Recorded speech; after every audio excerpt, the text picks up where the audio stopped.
Hey guys, okay, so over the course of a few months, I've had like kind of a few requests or comments like asking me what type of books have I read in regards to like the self-esteem, being able to not, allow people to annoy you, their comments, stuff like that. And if you look back on my YouTube channel, you'll see there's a couple of videos. One's called It's Only a Thought and Thoughts Can Be Changed. I think that's what it's called. I'm in the car like this as well talking about this. It's just a thought and thoughts can be changed. I think that's what it's called. And the other one that I can think of right now is Screw What People Think About You, but it's spelled S-K-R-E-W. Screw What People Think About You. And so, yeah, there's been some comments about what type of stuff have I been reading, watching, where can people get information. And in a video, about, I don't know, 2-3 videos back, I think it was, the affirmations video, I mentioned in there that I was thinking about talking about some of the books, what the books are titled and who they're by. And it's going to be very long process if I mention all the books and basically what they're about and put a video together about them. So I thought what I'd do is just talk about this first book here, and maybe I'll just depends on how many views I get on this and comments, and then I'll do maybe some more on different books about self-esteem and different things. The majority of books that I've read are basically telling you about loving yourself, how to love yourself, how to be more confident within yourself and things like that. And that is what, it's all about. There's a lot of negativity when people watch people's videos. You can watch the most amazing video, right? And you think, wow, this is great. And it's got like, thousands of thumbs up, but there's also thumbs down. Why are people doing that? It beats me. It beats me. But, to me, it don't bother me that somebody would just come and, thumb a video down. But it begs questions, and I laugh at it in a way because I think it is funny that these people just come along and just thumb a video down. Anyway, yeah, and I think thinking about it, it's to do with insecurity. It's to do with them being insecure about themselves. So, without further ado, I'm going to talk about this book, one of the books that I've read, and it's a pretty good book. It's only 59 pages long. I don't know if it's still available. Maybe it is. Maybe you can get a PDF online. I don't know. I'm not going to read the whole book. It would take too long, and I don't want to bore you with reading it, but just going to let you know what the book is and who it's by, and maybe I'll flick to a couple of the pages where it is. So let me just flip this camera thing around like this so you can see. And the book is called How to Be Your Own Best Friend, and it's a conversational book, a conversation with two psychoanalysts. The psychoanalysts are Mildred Newman and Bernard Berkowitz, and Jean Owen, I believe, is the person in the book asking the questions. And that's basically what the book's about. There's a question, and then the psychoanalysts give the answers to the question. And like I said, this thing's only 59. It's only 59 pages long. It doesn't take long to read, but at the end of the day, you can get a lot out of this. Okay, so it's got an opening here. I think this was written around about in the early 70s. Okay, it's got an introduction. It talks about Thoreau, One of his quotes, it says, when Thoreau remarked that most men live lives of quiet desperation, he could not have foreseen how noisy that desperation would become. Modern man may suffer like his forebears, but he does not suffer in silence. Our malaise is articulate. We talk about our troubles. More escape hatches may have opened to us today, and we eagerly jump the chute. Work has always been available. We can now take further refuge in infinite varieties of entertainment, or let a 747 remove us from the scenes of our discontent. But more and more of what's bothering us up for discussion. We talk, of course, about what's wrong with the world, about war, welfare, prices, and pollution, but we also talk more frankly than ever before about what's awry in our inner world, about frustration and boredom and anxiety, about difficulties with marriage and sex, about the lack of fulfillment in our lives. We may not be any unhappier than our ancestors, but one thing is clear: we do not accept misery as our natural state. Resignation is not for us. If we are unhappy, we feel cheated, displaced, left out, like someone who missed the golden ring. And we protest, either individually or collectively, as in the cry of women's liberationists, our right to meaningful work and satisfying lives. We take very seriously the pursuit of happiness and believe we deserve better than we've got. Or do we? We state our grievances and readily locate their causes: our jobs, our husbands, our unhappy childhoods, and many of us take steps to remove the offenders. We change careers, divorce, and go to psychoanalysts, yet the rising decibels of our complaint make one wonder: are we really doing all we can to make our lives more rewarding? Granting that we live in a time of social upheaval and dissolving values, where man's chances of survival are anybody's guess, we also have open to us more options than any previous generation.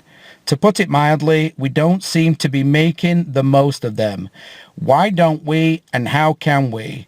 These questions were posed to Manhattan psychoanalysts Dr. Bernard Berkowitz and Mildred Newman, a husband and wife who separately and together, working with groups, are engaged in helping people do better with their lives.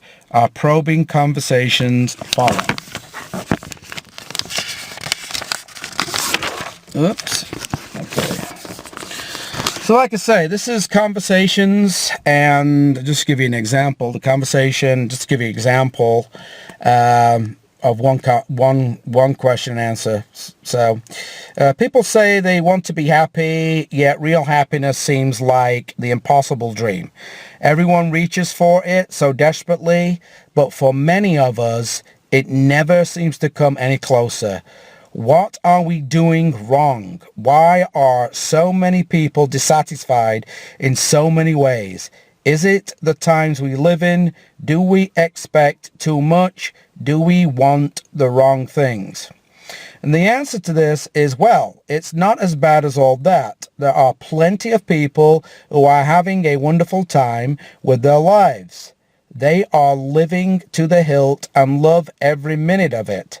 But they don't talk about it much. They are busy doing it. They don't usually write articles or go to analysts. Yet it's true, not enough people have the sense of zest in their daily lives. Too many people have just not mastered the art of being happy. And to me, happiness comes from within, right? You're in control of your own state of mind. If you're not in control of your own state of mind, then your own state of mind is in control of you. And this goes to like what people say about you, if you let that bother you, if you take the energy to get into arguments with them and create conflict, right? If you are doing this, you are wasting your time and your energy arguing with people. It's just a fact. Getting into arguments, because somebody said something to you, just either let it go or reply with a nice remark. Thank you for your comment. You've just reminded me again what I don't want to be like. Something like that, Thank you for your comment. It's great. Have a great day. Bye. I hope you work your troubles out. Leave this person alone, or just don't say anything at all. Right? So these are the problems that we face with certain things. Now, everything, like I said in my other video, affirmations, everything. You could think of great things and whatever, but it's the doing. It's the doing that matters. It's the action. It's the action that creates you to be better within this mastery. Okay, I don't want, like I said, I don't want to bore you reading this. There was one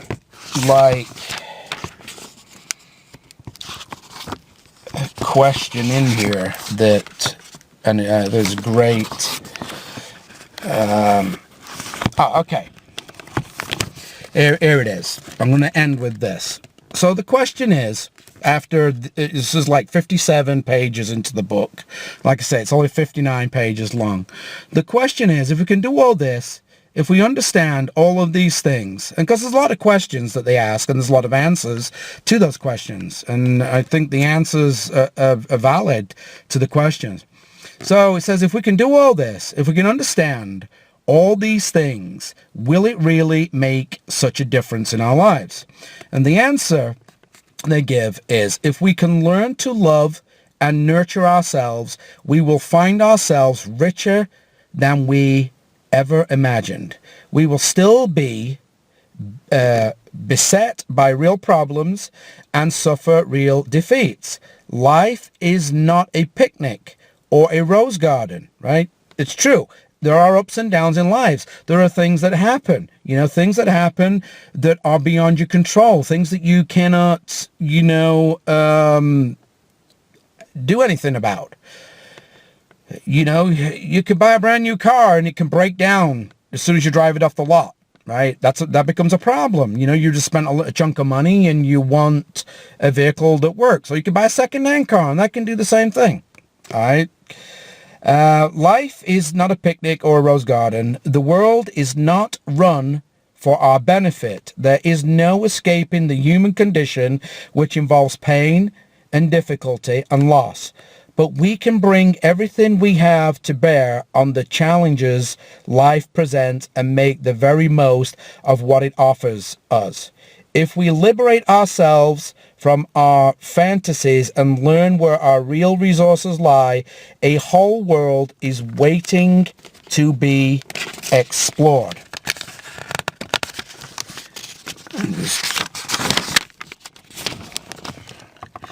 People often have a need to see themselves as worn out, having tried everything, exhausted their resources, used up everything they have, as if they have given up on themselves.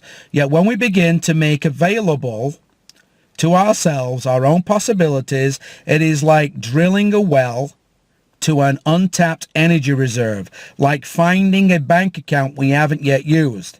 It's the cheapest form of entertainment there is. You never run out. You are never bored. It is also old age security.